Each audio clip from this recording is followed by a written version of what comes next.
وہ کہتے ہیں میں 20 سال جاتا رہا ملا کچھ نہیں. تو آپ نے لیا کیا ہے؟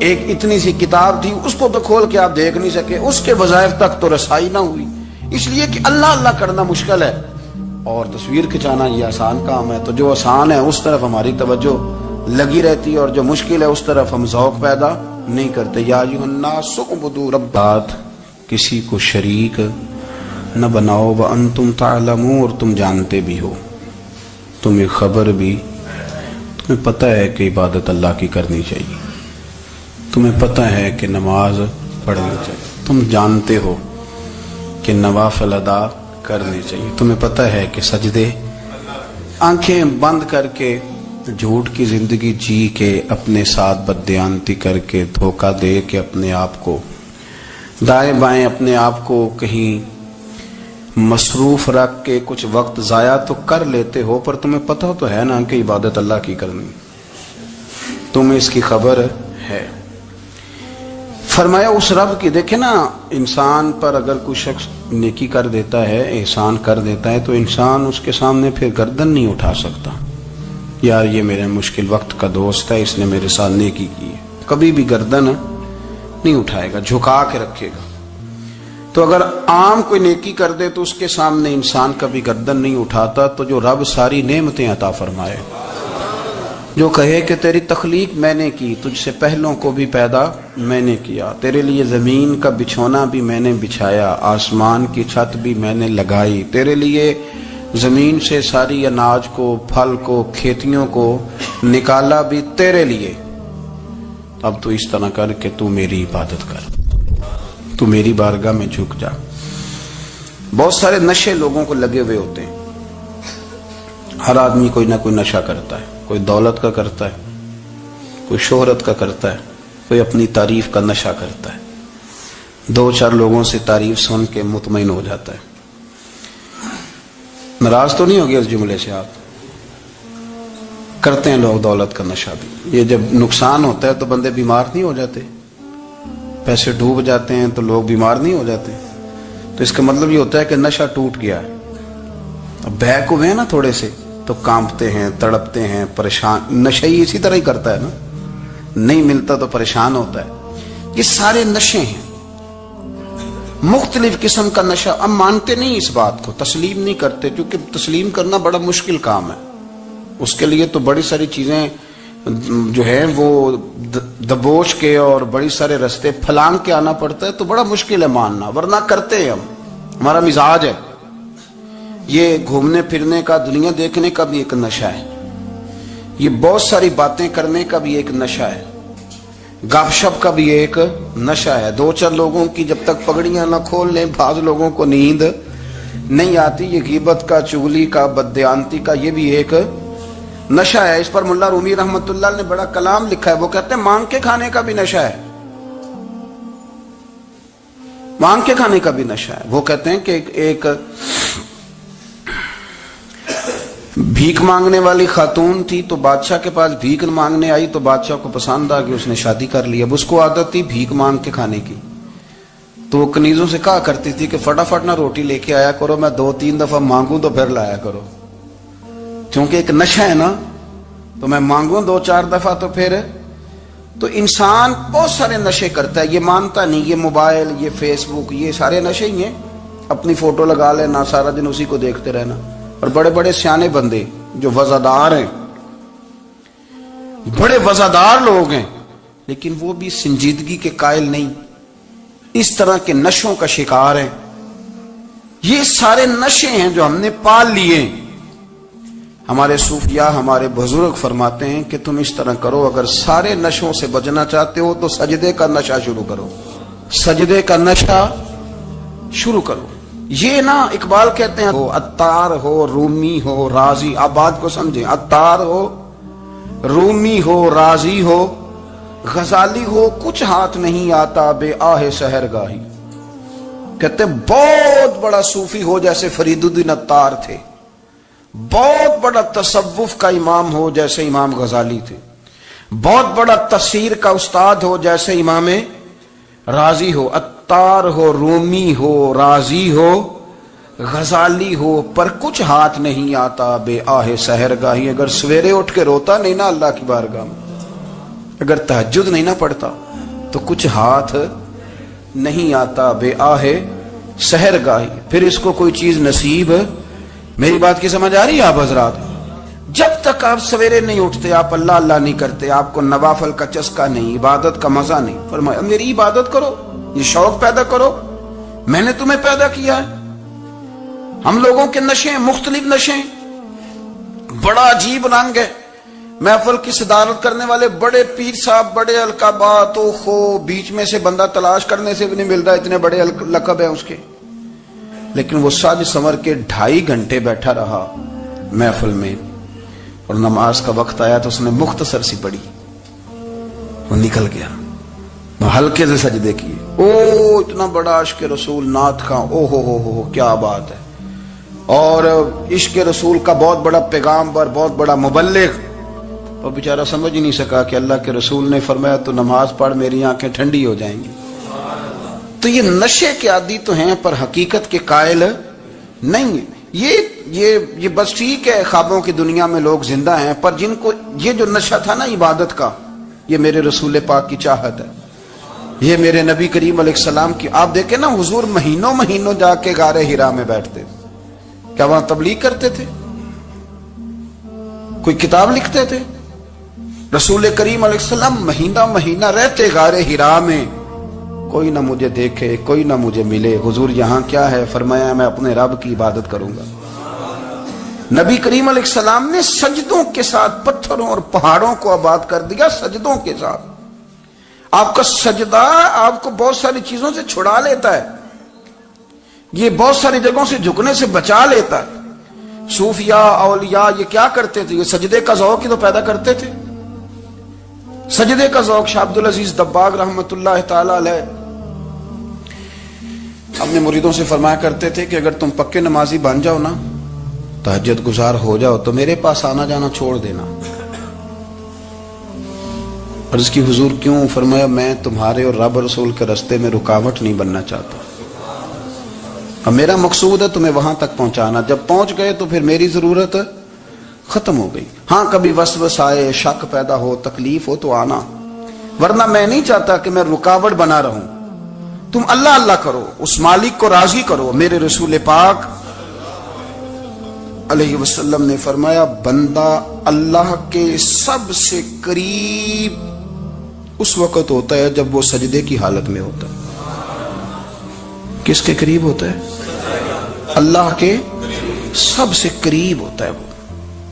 وہ بڑا نیڑے ہے رب کے, بڑا قریب ہے, اس لیے کہ وہ حالت سجدہ میں. وہ جب سجدے کرتا ہے نا اس کی بارگاہ میں, جب جھک جاتا ہے. آپ ذرا سجدے کی کیفیت دیکھیں نا, زبان بھی یہاں ہے, آنکھ بھی یہاں ہے, کان بھی, عقل بھی ساری, اس نے سارا کچھ رکھ دیا سجدے میں. آپ وہ کبھی پیچھے جائیں تو دیہاتوں میں کہا جاتا تھا ناک سے نکیریں نکالو, بہت بڑی سزا ہوتی تھی نا, ناک سے نکیریں نکالو, بڑی سزا ہوتی تھی. تو اس نے کہا مالک مجھے کسی نے کہا نہیں, پر دیکھنا میں نے رکھ دی ساری عقل سجدے میں, اور رکھ کے کہا کیا سبحان ربی یا اللہ میں پست ہوں تو اعلیٰ ہے, اللہ تو میرا رب ہے اور تو سب سے اعلیٰ. اتنا. اور فرمایا جب یہ اس کیفیت میں ہوتا ہے تو پھر یہ اپنے رب کے قریب ہوتا ہے. کثرت عبادت, نوافل. ہمارے ہاں عمرے کی قرآن اندازی محفلوں پہ ہونے لگ گئی ہے, حالانکہ حدیث سے ثابت نہیں.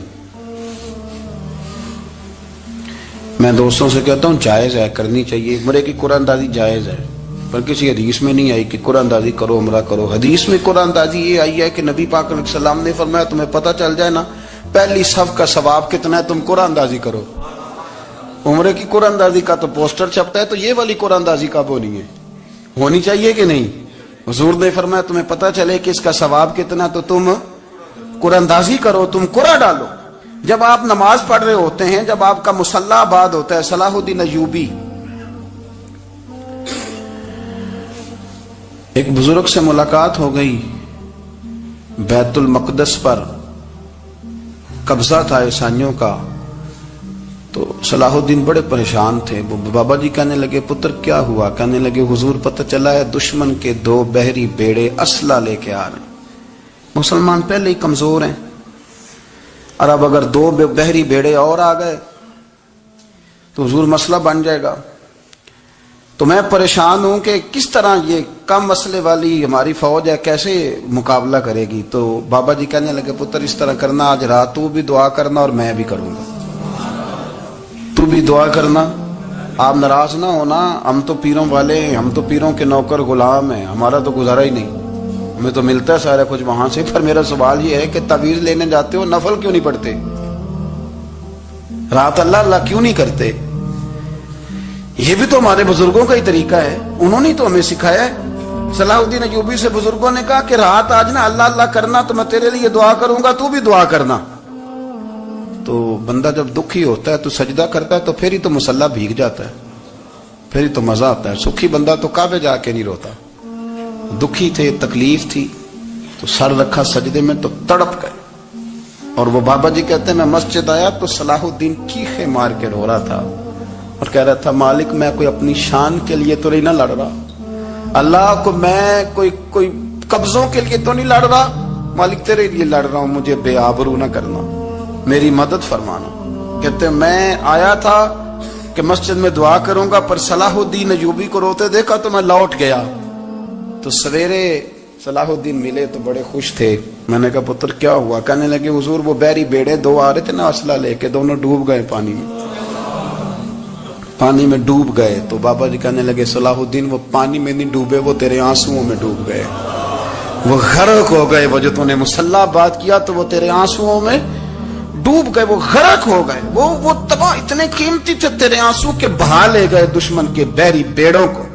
میرے بھائی ٹھیک ہو گیا جی, میرے عزیز سمجھ لیں اس بات کو ہمیشہ کے لیے, اور اس پر غور کر لیں اچھے طریقے سے کہ میرے رسول کریم سید عالم صلی اللہ علیہ وسلم نے نا ہماری توجہ دلائی, حضور نے ہمیں بتلایا, ہمارا ذوق بڑھایا عبادت کی طرف. ایک صحابی تھے حضرت ابو فاطمہ رضی اللہ تعالیٰ عنہ, یہ ترمذی شریف کی حدیث ہے. نبی پاک علیہ السلام نے فرمایا ابو فاطمہ قیامت کے دن مجھ سے جلدی ملنا چاہتے ہو کہ دیر کے ساتھ؟ تو کہنے لگے حضور کون ہوگا جو دیر سے ملنا چاہے گا, ہم نے تو جان دے دی وعدہ دیدار پر. اعلیٰ حضرت فرماتے ہیں جان دے دی وعدہ اور نقد اپنا دام ہو ہی جائے گا. مجھے لگتا ہے کہ یہ سودا نقد و نقد ہو جانا ہے, چونکہ ہم نے جان دے دی وعدہ دیدار پر. آپ نے وعدہ کیا تھا کہ مریں گے تو پھر زیارت ہوگی, تو مر گئے ہم زیارت کی خاطر. جان دے دی وعدہ دیدار پر تو نقد اپنا دام ہو ہی جائے گا. اے رضا ہر کام کا ایک وقت ہے, دل کو بھی آرام ہو ہی جائے گا. تو حضرت ابو فاطمہ رضی اللہ تعالیٰ عنہ سے نبی پاک صلی اللہ علیہ وسلم نے فرمایا جلدی ملنا چاہتے ہو کہ دیر سے؟ عرض کی حضور فٹافٹ ملنا ہے, میں نے قیامت کے دن آپ سے جلدی ملنا ہے. تو نبی پاک علیہ السلام نے فرمایا پھر اس طرح کرنا, دنیا میں رہ کے سجدے زیادہ کرنا, پھر سجدے زیادہ کرنا, قیامت میں ملاقات جلدی ہو جائے گی, قرب ملے گا تمہیں. اپنے بچوں کے اندر دیکھیں نا, ہم شوق پیدا کرتے ہیں, ہمیں صحیح لفظ نہیں بولنے آتے پر ہم بچوں میں شوق پیدا کرتے ہیں کہ پتر ڈاکٹر بن جائے گا تو بڑا نفع کرے گا, تو لوگوں کی خدمت کرے گا, ملک و ملت کی خدمت کرے گا, تیرے ابا کا نام روشن ہوگا, تیرے دادا کی تعریفیں ہوں گی. ہم یہ ذوق پیدا کرتے ہیں. ہم اپنے نوجوانوں کے اندر یہ فکر پیدا کرتے ہیں, انہیں ہم سمجھاتے ہیں کہ میاں جب تم پڑھو گے محنت کرو گے تو فلاں آدمی کی طرح تمہارا نام ہوگا. یہ جتنا ذوق ہم بچوں کے اندر ان چیزوں کا پیدا کرتے, ہمیں حکم ہے کسی طرح ہم ذوق پیدا کریں کہ پتر نماز پڑھے گا تو اللہ راضی ہو جائے گا, تو سجدہ کرے گا. دیکھیں نا میرے رسول کریم علیہ السلام نے فرمایا 7 سال کے بچے کو مسجد لے کے جاؤ, یعنی اسے شوق دلاؤ, اس کے اندر یہ خاصیت پیدا کرو کہ اس کا دل کرے مسجد میں جانے کا, اس کے اندر یہ خصوصیات لاؤ کہ وہ ہمارے ہاں نا ہر چیز کو پروموٹ کیا جا رہا ہے, ہر چیز کو یعنی سر سنگیت سکھانے کے لیے اکیڈمیاں بن گئی ہیں, ہر شے پروموٹ ہو رہی ہے. عبادت کا جذبہ کم ہوتا جا رہا ہے, اللہ اللہ کا ذوق ہمارے اندر نہیں رہا. اور اتنا مشکل ہم نے اپنے لیے بنا لیا ہے کہ وہ بندہ جو بڑی زبردست مذہبی گفتگو کر رہا تھا اور تگڑی بات کر رہا تھا, کیا بات ہے, لیکن نماز کے بارے میں کمزوری دکھا جاتا ہے، نوافل کے بارے میں وہ چپکے سے نکل جاتا ہے۔ امام احمد بن حنبل رحمۃ اللہ تعالی علیہ، مسند امام احمد بن حنبل 14 جلدوں میں ہے مارکیٹ میں، اور مجھے تو خیر پسند ہی بڑی ہے، میں نے تو کئی دفعہ پڑھی ہے۔ اور کیا بات ہے امام احمد بن حنبل کی، کیسے تگڑے قسم کے محدث تھے، اور اللہ نے کتنا انہیں اعزاز عطا فرمایا ہوا تھا۔ یہ کوڑے بھی کھاتے تھے دین کی خاطر، سارا کرتا لہو سے بھر بھی جایا کرتا تھا، بڑا اعزاز والا شخص تھے، بڑے اعزاز والے۔ حدیثیں جمع کرنا، حدیثیں لکھنا، حدیث پڑھانا، سارا دن رہتے تھے۔ کہہ سکتے تھے کہ میں کر تو رہا ہوں کام، اور حدیث بھی موجود ہے کہ عالم عابد سے افضل ہوتا ہے، پر اس کے باوجود امام احمد بن حنبل رحمۃ اللہ علیہ 300 نفل فرض نمازوں کے علاوہ پڑھا کرتے تھے، 300 نوافل روز پڑھا کرتے تھے۔ ان کے بیٹے نے کہا ابا جی مکان خریدنا ہے تو وہ جگہ کہاں کر کے لوں، بہت ساری آبادیاں، تو فرمایا پتر وہاں لینا جہاں مسجد قریب ہو۔ میرے رسول کریم سید عالم صلی اللہ علیہ وسلم اتنا پسند کرتے مسجد کو، اتنا پسند کرتے نماز کو، کہ رسول کریم صلی اللہ علیہ وسلم تہجد کی نماز بھی پڑھتے، پھر حضور فجر کی نماز بھی پڑھتے، نبی پاک وتر کو الگ کر کے پڑھتے، عشاء کے ساتھ نہیں پڑھتے۔ یہ تو ہم اس لیے اجازت دی ہمارے بزرگوں نے کہ بعد میں اٹھے گا کون علیحدہ وتر پڑھنے کے لیے، عشاء کے ساتھ پڑھ لے۔ وتر پڑھتے، تہجد پڑھتے، فجر پڑھتے، اشراق پڑھتے، چاشت پڑھتے، پھر مغرب کی نماز کے بعد 6 رکعت اوابین پڑھتے، پھر رات کو صلاۃ